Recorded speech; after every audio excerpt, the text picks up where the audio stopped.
ዛሬ ጥቅል ጎመን የተቀናጣችበትን ምግብ ነው የምንሰራው። አሰራሩ ቀላል ነው፣ ጥፍጥናው ደግሞ ይለያል። ሞክሩት፣ ትወዱታላችሁ። መጀመሪያ ውሃ እናፈላና ጥቅል ጎመኑን እየላጥን እንቀቅለዋለን። 10 እስከ 15 ደቂቃ ለሚሆን ሰዓት እንቀቅለዋለን። በጎን ደግሞ ሽንኩርትና ነጭ ሽንኩርት ከትፈን እንጠብሰዋለን። በመቀጠል ደቃቅ የተፈጨ ስጋ አድርገን እንጠብሰዋለን። ደቃቅ ስጋ ጥብስ ላይ ደግሞ የተፈቀፈቀ ካሮት ሲገባ ስለምወድ ጨምሬበታለሁ። ጥቅል ጎመን ውስጥ የምንጠቀልለው ነገር ግዴታ ስጋ መሆን የለበትም።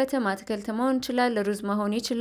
ከቅመም ደግሞ ከሙን፣ የተፈጨ ኮረሪማ፣ ቁንዶ በርበሬና ጨው ጨምሬያለሁ። መጨረሻ ላይ ሊወጣ ሲል ደግሞ የባሮ ሽንኩርቱን አረንጓዴ ፓርት እንጨምርበታለን። የቀቀልነውን የጥቅል ጎመን ቅጠል አውጥተን እናንጠፈጥፈዋለን። ውሃው በደንብ ሲደርቅልን የጠበስነውን ደቃቅ ስጋ ውስጡ እየከተትን እንጠቀልለዋለን። ለመጀመሪያ ጊዜ ስለሰራሁት አጠቃልሉን በደንብ አልቻልኩበትም። ለቀጣይ ደግሞ ውስጡ በሌላ ነገር አድርጌ ያሳያቸዋለሁ። ከዛ መጥበሻ ላይ ዘይት አድርገን እናግልና የጠቀለልናቸውን አንድ በአንድ እያደረግን አስገብተን እንጠብሳለን። ከ3 እስከ 5 ደቂቃ አይፈጅም። የስረኛው ብራውን እስኪሆንልን ድረስ ነው የምንጠብሰው። እስኪጠበስልን ደግሞ በጎን በኩል ሶያ ሶስ፣ የተፈጨ የነጭ ሽንኩርት ቅመም፣ ቁንዶ በርበሬ፣ አቸቶ፣ ዘይት፣ የባሮ ሽንኩርት አረንጓዴውን ፓርት እና ትንሽዬ ውሃ አድርገን በደንብ እናዋህደዋለን። የሶያ ሶስ ውህዳችንን የተጠበሰው ጥቅል ጎመን ላይ እናደርጋለን። መጨረሻ ላይ ደግሞ የተቆላ ሰሊጥ እንጨምርበታለን። በጣም ነበር የሚጣፍጠው። እኛ ከፓስታ ጋር ነበር የበላነው፣ ከሩዝ ጋር እንዲሁም ብቻውንም ይበላል።